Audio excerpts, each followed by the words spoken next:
I think the reasons you're giving for, there's nothing triggering this kind of response to all this military action. There's nothing. You talk about Waco.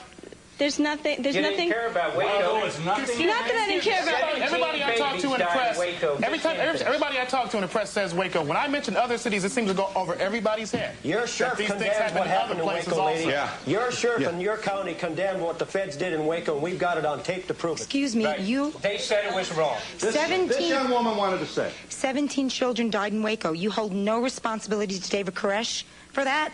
He was a pedophile. He was a rapist.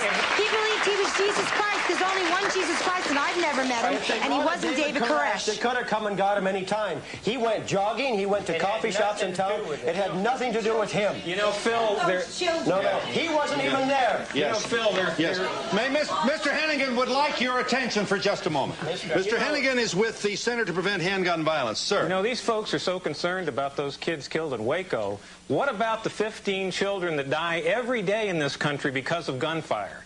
That is a national tragedy. I think most of the American people recognize that handgun legislation, other gun control legislation, is a response to the crime problem. I mean, the gentleman to my right said, these people at the gun shows, they said they were fearful of their government. They said, not crime. They said, well, that too. I think that's really the issue here. It doesn't have anything to do with the government wanting to first take away your guns so that they can engage in some sort of nefarious plot to completely control your lives. You know what? That's really what this is all about. A lot of Jews thought that back in the 30s and 40s. Look, they did. The Jews that we have, along with everybody else in our militia, are some of the best armed and best educated people because their parents have told them what has happened in the 30s and 40s, and they're going down the same path. I know my history as a Jew. I know my history, and I know about Hitler. And I don't need you to tell me about Hitler. You know what? Hold on a minute, Phil. Well, I got another point. Yes. I got another point. It's the sort of fear that they can induce in other citizens that I think represents the real danger. In Aurora, Illinois, there was an ordinance passed concerning gun legislation. Right. Mr. Trockman's group sent out thousands of faxes, and he said this on the record, saying that the police was going to go conduct door-to-door searches, hand-to-hand searches, and they were going to come knocking on the doors, and they were going to come in and take the guns. Can you imagine if someone got this message and took it to heart and hunkered down and was waiting, and the police came down, knock on his door, and say, hey, buddy, you know, your headlights are on, your battery's going to run down. There could have been a real tragedy there. Yes, but let's understand the strategy here. I admire your cleverness. I truly do. First of all, I'm going to take you at your word. You say you acknowledge you stockpile ammunition. We have at least one or two of you that have said you're not going to fire. You're not going to fire on people who come to search your house. You are going to disallow and stand in front of if they would open up a gunfire on children.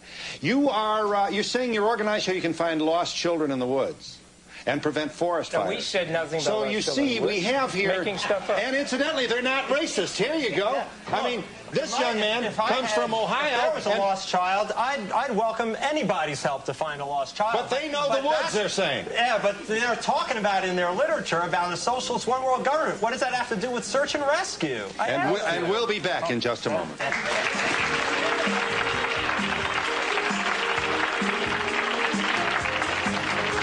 I was just wondering, when you guys get together, what exactly do you do? First off, on a full-time basis, those of us that can do it, we are just sending out generic information on the infringement on constitutional rights as an information center. The other small groups, as they develop, if they feel they have to create a small nucleus to protect their constitution in their areas, that's what they're doing. And it's that simple, and there are no crazies sitting up here on the stage. May I ask you to join me thanking all these guests? Services provided and promotional fees paid by the following.